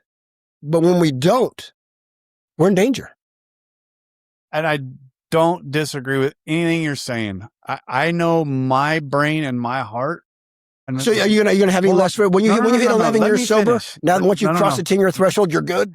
I think we're not where I worry, where my concern is, and once again, I guess you could say I'm just flipping the words around, is that I go on and I get busy in life and I forget where I come from and I forget, right? That, I just came through this series. I just came through a season of my life where I forgot what I needed to do on a day. And a drink never crossed your damn mind. Never crossed my mind. Because you never got away from the Lord. But it's not about the drink. Right. What is it about? Never about the drink. It's about my sobriety. It's about my peace. It's about alcohol was serenity. Just a symptom anyway. Where was your peace and serenity at right before you took that drink? Were you white knuckling it at that time? No, I don't think so. You don't? I mean, peace and serenity was in my relationship with my wife, relationship with God, restored relationship with my children. And that's the beautiful thing I want to point out in Curt's story, because there was no calamity. His life was good. He wasn't drinking out of guilt, shame, fear, remorse. He wasn't drinking out of pain. Things were good. He had just distanced himself, I believe, from the solution, which is God, but I mean, in a different way, because we're alcoholics. And that avenue, the AA, the men, the constant reminder, and also would you say, not only the constant reminder of the men, but like the men that and Curt knows all the men, he's one of the men we surround ourselves with that will hold us accountable. Where you been? And I, forgive me because I should have, when I was the second time I saw you at State, because I hadn't seen him. I mean, I was like talking to my wife goes, oh, and I say, hey, Curt's here. She goes, because she goes, you haven't spoken about Curt, but he hasn't been going to the meetings. And she goes, have you ever said anything to him? Have you ever confronted it? She didn't say confront, but she was asking me, have you ever, and did you have very many men reach out to you? And I didn't, and I'm sorry. I'm real sorry. No. I don't know that it would change nothing, but I didn't make it. I didn't even, this Curt, he'll be fine. He's heavy in the church. He'll be fine. I heard that a lot. Did you? He'll be fine. Because he's involved in church. Oh, yeah. I had the facade of doing well, right? Things were going well. I think pride and ego. Yeah. I thought I could get away with it. Capture maybe a little bit of that magic that I had way back when, just for an instant, and then stop. Sanity. Well, you think Cunning, about, baffling. but I liken that to, as I joke about methamphetamines, which I do, but you always try to get back to that first aha moment, and you just chase it, and there is no. It's just pain and disappointment and shit. I know. When we just went up camping, I watched my nephew pour out all that beer into the ice chest, and I remember going back, 15, 20 years ago, sitting around at a campfire and stuff, just having drinks with everybody, just relaxing, having a good time. That feeling came back to me in that moment, right? It's like, fuck, I gave that all away, because I know that'll never, ever happen again. I will never be able to capture that feeling again. It's gone. And here we go. We're going to take a page from Curt's story. Should you step away, gradually from AA and then the fellowship and the constant, keeping of us holding you accountable, eventually that'll become a good idea. It can, because it from a man that it did. Because that tape that we say that we replay, amnesia starts to slip in between that tape and all of a sudden there's empty like spots. Curt talked about, we are without defense. What talks about that on the top page 24, it says that a man we forget the pain and then the disappointment of even a week or a month ago. We forget. Yeah. How bad we were. Maybe you're in jail. Maybe just at the airport. You're wake up in the hospital. How'd I get here? And you go do it again. We forget the pain and misery of a week or even a month ago. We were without defense against the first drink, and until what? Till you work these steps, have a spiritual awakening, and God is now your defense. He gives us that power that we lacked on page 45. Lack of power was our dilemma.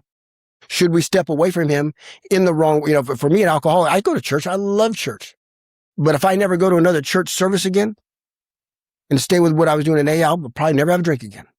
But that doesn't mean I'm going to, because I'm broken and I'm a leaky vessel. I need as much as I can get. So I go everywhere. I don't want to ever take the chance. You're leaky. I'm a leaky vessel. Leaky Absolutely. vessel.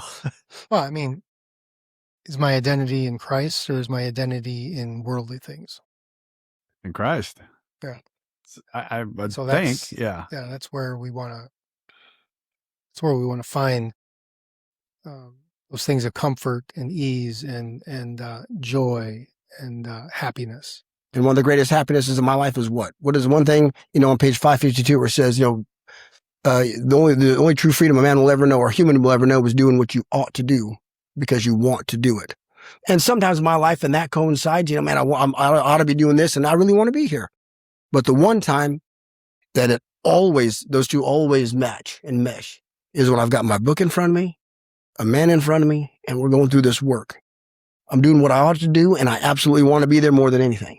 That's where and that was not me. I'm selfish and self-centered with clay fucking feet.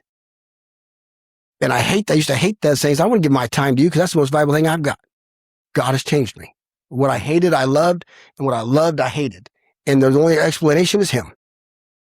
And I love that. That's just, that's my joy is sharing this word, one-on-one. Hey, Curt, something came up here. I've heard Rob talk about the night terrors, and every time I hear him talk about it, it breaks my heart, because the thought of him going through that alone, right? It's Rob, and the feelings that I have for him, to hear him talk about that.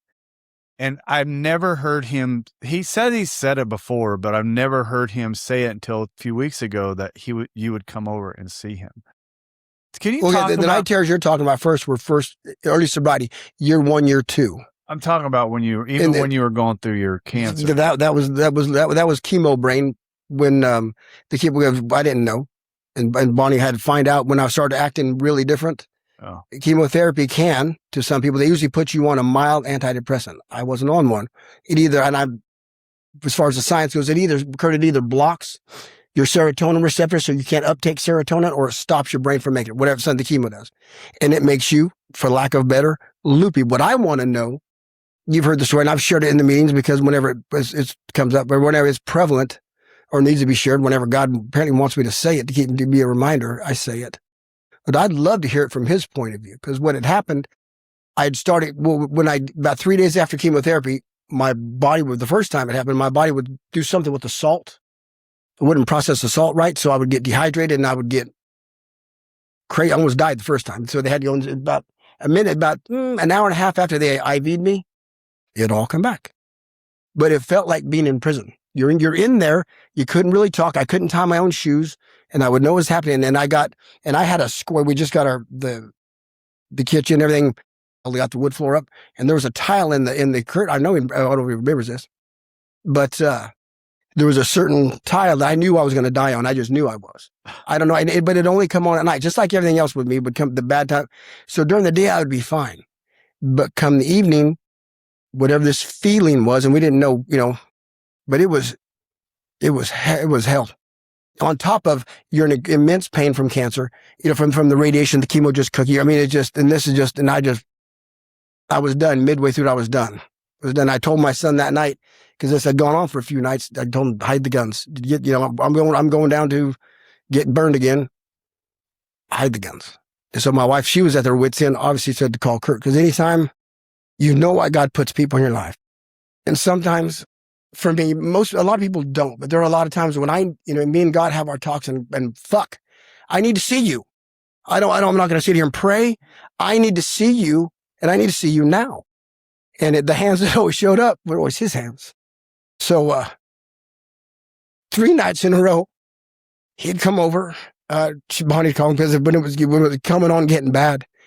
And if I'd had a gun, I'd have ended it. Just because that's where your brain is. And I'd ask him, would you please stay? That's why do you remember those nights, Curt? Yeah. Would you please stay till I go to sleep? And he would stay, and we would talk. And I'd go to sleep. I'd make it through the night. Next night, 3 nights, he'd come over, and I'd make it through the night. Yeah, I remember those nights. What were the conversations? I was afraid. For him? Oh, for everything. I didn't know what to do. This wasn't a place I'd ever been. But I knew I needed to be there. There was no question I was going to go over there. And when we start talking about guns being removed and things like that, I felt unqualified. But you weren't. And I remember, asking God just to use me. And to this day, back then, I didn't know the impact and the importance those nights were, right? I truly saw it as just doing what any man would do for another brother. Right. But if you want to know what love looks like, yeah, that's what love looks like in the life of a human being. It's not fancy words. It's not Christmas cards and birthday cards. It's action. And love is always action. Yep. And your words mean nothing if actions don't back it up. Yeah, and I don't even remember a lot about what we talked about. We would talk about faith. We would talk about God. We would talk about the promises of God in the scripture. He will carry you through. He will not give you more. He will not give you more than you are able to bear if, and there's a qualification with that. He will not give you more to bear. He will not give you more than you can bear if we are leaning on him. We are trusting in him. And God can have the hard talks. I can't tell you the chemical was going on, all that stuff. All I know was what it felt like. And I would, and I hate to, there's that, and I say this, and I know that I should now that we go back through this and I wasn't scared. I was just, I don't know what I was. But what I said, I'd rather go through I'd go through that cancer treatment again before I went through early sobriety. But in those moments, in those 3 days, manifested basically the worst parts of my year and a half. Even though there was great high times, the nights when I was alone and when the devil could come visit, and I couldn't drink, before, because remember, and this is what I think, and I don't think, this is what I know. When and it's my fault, because that's why when I do this, I do the steps the way I do them for 2 reasons. One, it's everything I do, you can find it in here. So it's not, well, this is the way Rob doesn't know. It's because I want you to trust the process and your God. And it's all in here. You can find it. So you don't even have to ask me, hey, well, we went to this page, that page. It's all great. Curt did the same way. 2, because the way I didn't do because I didn't do a really thorough step work until Curt, 2.5 years sober. I thought I did, even though I was sponsoring men. But I was wasn't spiritually fit or wasn't able. I was just so buried in AA that, so that's why my first couple years were shit. Overall, there were some great moments, and I'd helped, been able to help people, whatever, but I was not. And in that was probably what kept me sober until I went through when I got sick before cancer. And I know I needed a new sponsor to do this, and God pointed to Curt. That's when we got together. And that's when 2.5 years sober, 2013, December 2013 is when I went back through them again and really did them and really had that spiritual awakening and really and that's when everything changed. For me, that's when my sobriety changed. That's when everything changed, really. I think that's the whole... And that's my fault. I don't want to blame Jay or anybody else. No. My responsibility, my sobriety, my life, my program is my responsibility. But that's how and that's where I had failed. Where did spending that time with Rob grow your faith? I had to do a ton for you. Well, he's been, my wife and Rob have been instrumental in my early foundations of the faith I have now today. Because he would always go to the Word, right? Yeah. He relied on the Word, much like we rely on the Word in our big book, right. The literature. And I never forget, we'd do a Bible study with Rob, and he'd come over with this concordance, and this, and this. And, we could spend 3 hours on one verse. Yes. Easily. Right? Yeah. Right. And I'm like, well, we're never going to get through this Bible. But, but that's what it takes, right. And it's why I respected that. And it's from him where I got a lot of respect for getting into the Word. And also that's the way my church today, approaches it. They're very expository. We don't preach on theories or themes or topics. It's all scripture. Or a lot, but I appreciate it because I've been to his church, and there's not a lot of church tradition. There's a lot of traditions that some are good, some are, and most of them aren't even biblical. But not that they don't have biblical themes, but it's just, what does it say? Let's be in that land, which is awesome. We need more of that. Well, I can tell you, Curt, on the back of probably hundreds of men, thank you for spending that time with him, because I truly believe that, the way God has used you in his life and him in your life has brought him to be able to work with, hard heads like me. And because I don't think I truly believe, and who knows, God would have done whatever he wanted to do. But because of the vessel in Rob that God used, I'm able to stay sober today and able to have a friend like Rob. And to hear those stories like that just rips me apart inside. To hear that he went through that, but it also builds me up to know that there's men like you that did what you did for him. And those are blessings, like he said, that's love. But what I want to point out, that's love. That's what it looks like. And any ripple, if you think about the pond and the pebble that God throws in, which is our lives, and the ripples that we are allowed to touch, that he touches through us, there is not one ripple that will never be affected from my rock. that he didn't affect. So that's my I know point. it is. But I want to say something when we talk about what love looks like, and that's it's all action. But think about this: the gift of God and the beauty, and a prayer that I had prayed, and Aaron and I had prayed in my life at that time in 2020. When I needed the hands of God, there was only one man that I could call that I know would be there. I knew would be there. Him. Now, you think about the men's group that we have started and the brotherhood that we have. Think about the men we could call. We would have a fucking army. Yep. Surrounding us. Right. So that my point is, if you are in wherever you are, if you're your church brotherhood, sisterhood, whatever, get a group. I don't care if it's 2 or 3 strong or 20, 30 strong, what we have. Find that community in your like in our little Bible studies, and that's true. And grow it. Ask God for it, and He will develop that. That's what we did. Lord, please build us a brotherhood. We can't do it. And look what He did. It's strong. Look what He's done. Yeah, a couple of things I've thought about when you guys were talking was, make no mistake, like when I was going over to his place, I was full of fear. Oh, I bet.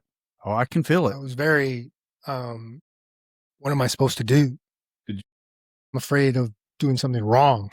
Can I say something? Being on the other side of that, just His presence was all I needed. There were no words to. It's just be there. Like there's a death, just be there. And that's the thing I want to share is like, so with other men out there, don't let fear keep you from doing those things, right? It saved my life. I promise you it did. Ask God to be with you. And it's just like, with our wives, do you want me to listen this time, or do you want me to come up with a solution? All right. Oh, I'm just listening now. Okay. I got it. Let me shut my mouth then. Took me many, many, many, many years to understand. And him sharing that with me in 24, it was about midway to 2014 when I got with Bonnie, and we would, because we don't tell each other. We've never told each other anything. We leave our feelings at the door, and when we do that, that's where I learned it. And she loves it. And she's she goes, now I don't have to ask her. She goes, okay, this is a listening moment. Or she goes, okay, this is a problem solving moment. Okay, then I got to get my thinking cap on. But these are the gifts and the tools that we learn. Yeah, communication. And so yeah, don't let fear keep you from doing those things, right? I'm never going to blame it on anybody else, because my relapse, my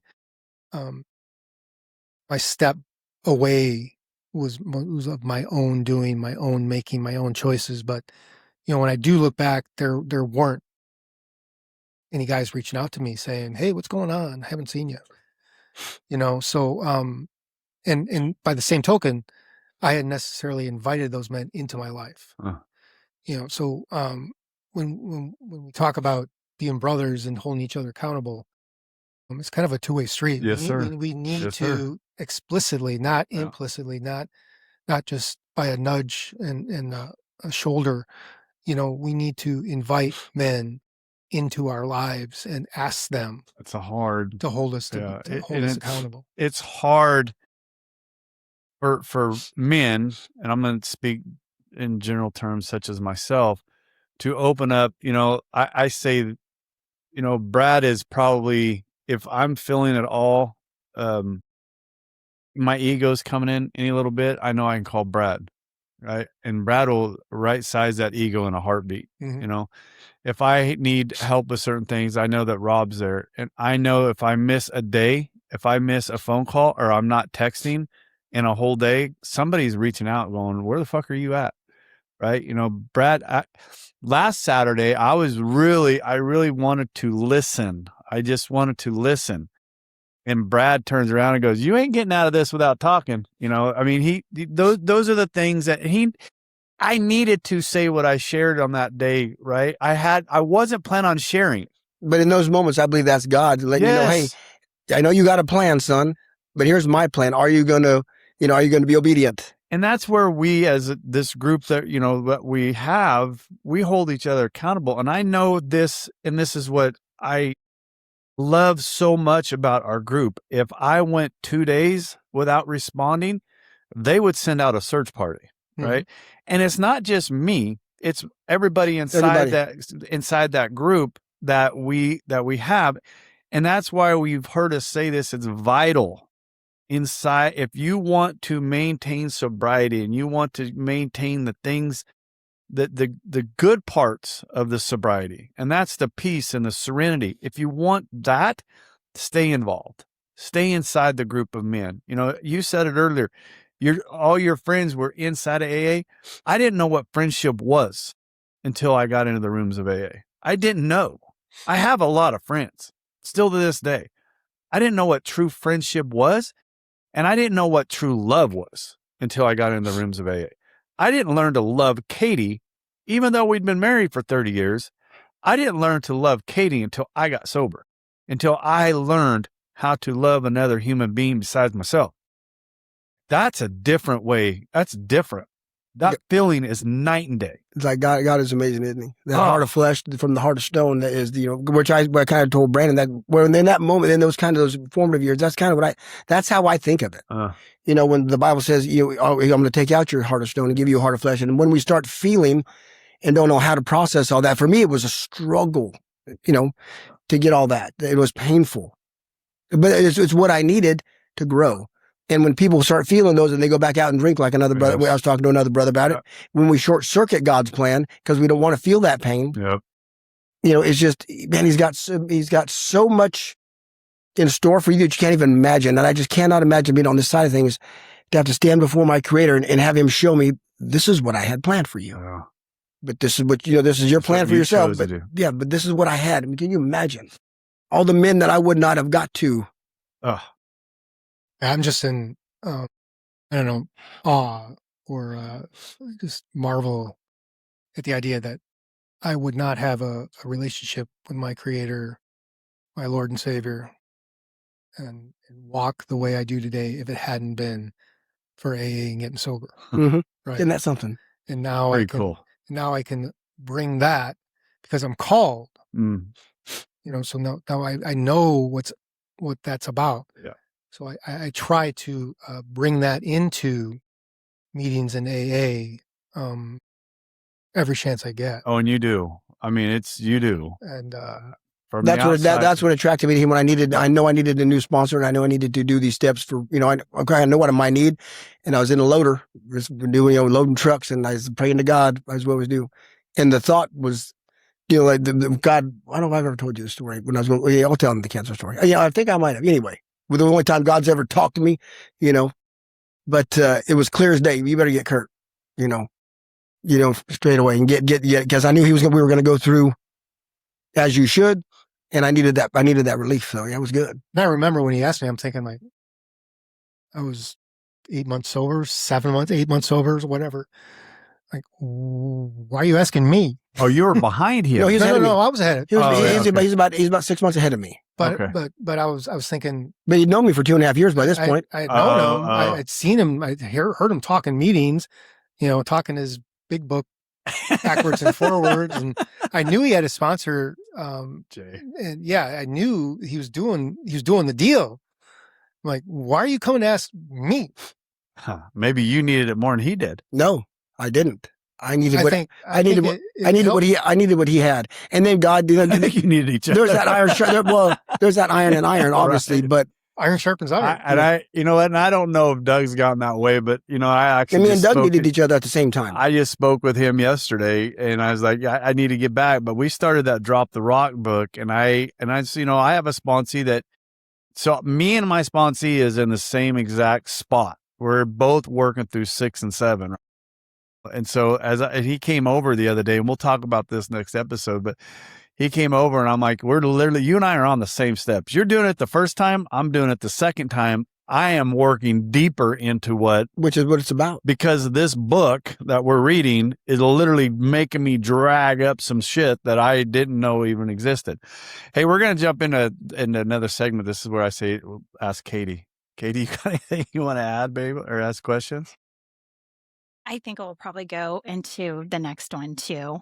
But I mean, I do. In your sobriety, your first time when you worked the steps, did you feel that you were honest with yourself and really worked those steps? Or was it more meaningful in the second or potentially the third time or fourth time? Because I know that you you all walk the steps multiple times in some cases. Yeah. Well, in that 12-year, it's hard because I did have that 1-year sobriety after treatment, but that's, yeah. So in the 12-year sobriety, I actually worked the steps twice. And yeah, I thought I was very thorough. Honest with honest and yourself. thorough and with myself. Handle your business. Yeah, absolutely.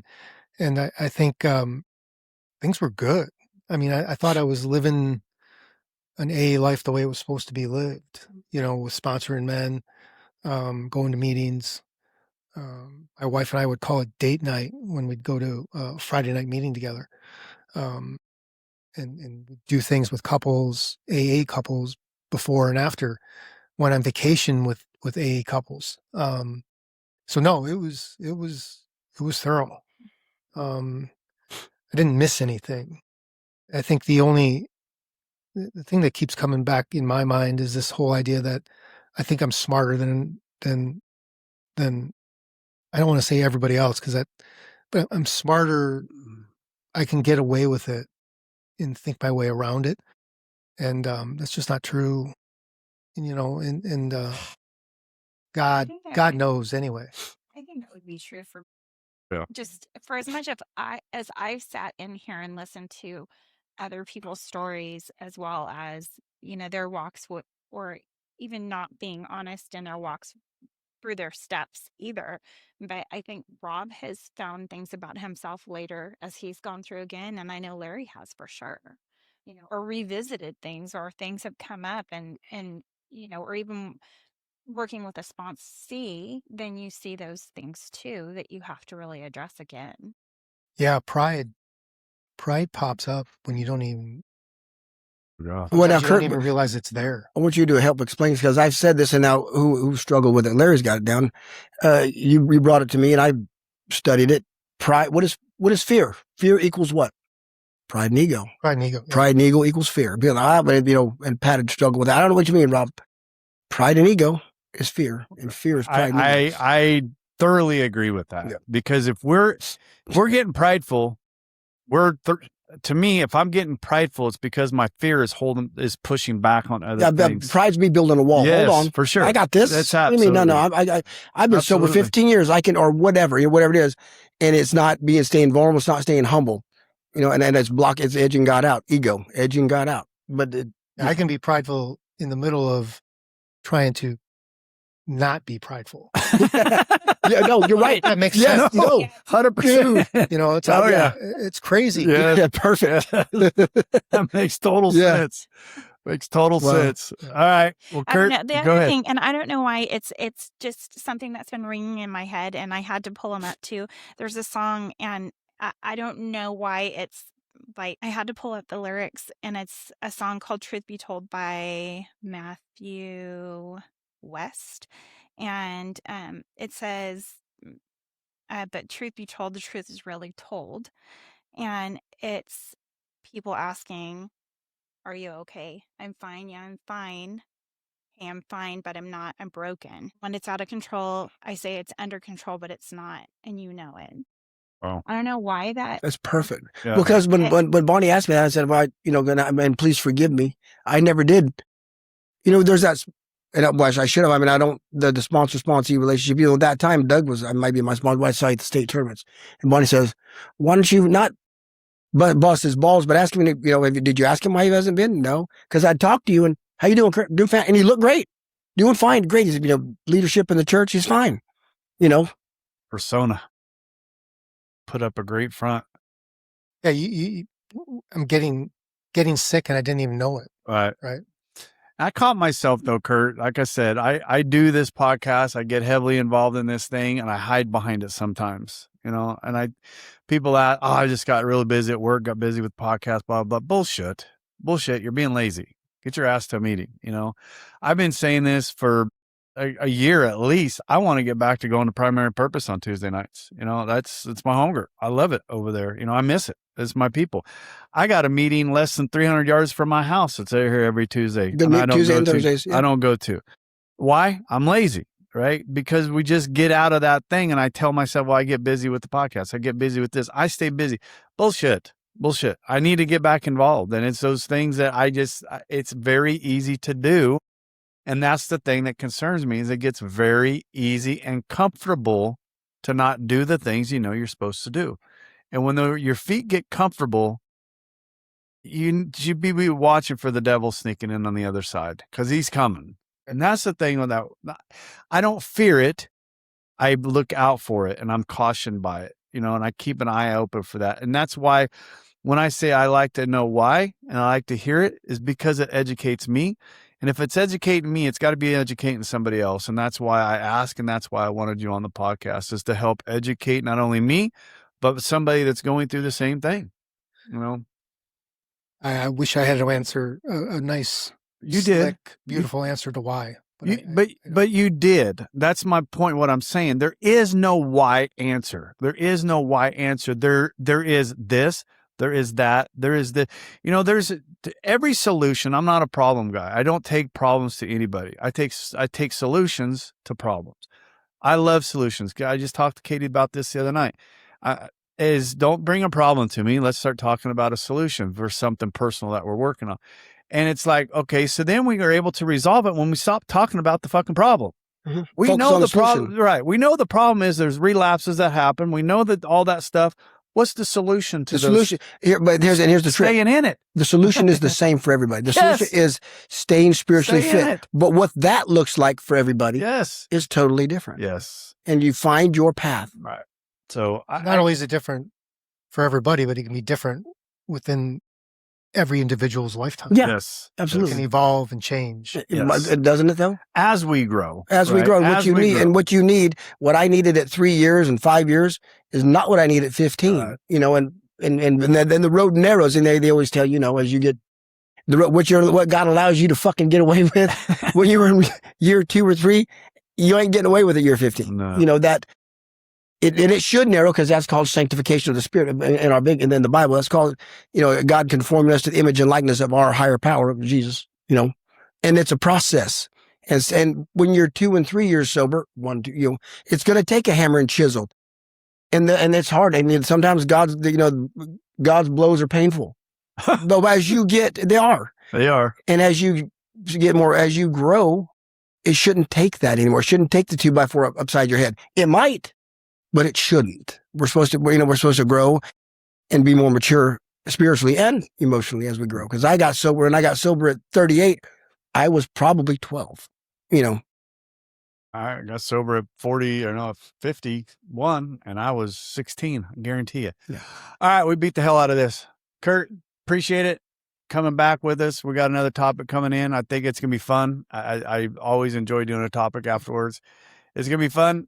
Get us out. Okay. Well, I have to be. Damn it. Thanks, guys. Recovery Unfiltered podcast. Oh, he's going to get chewed out for that one. If you'd like to reach out to us, please email us at recoveryunfilteredpodcast@gmail.com.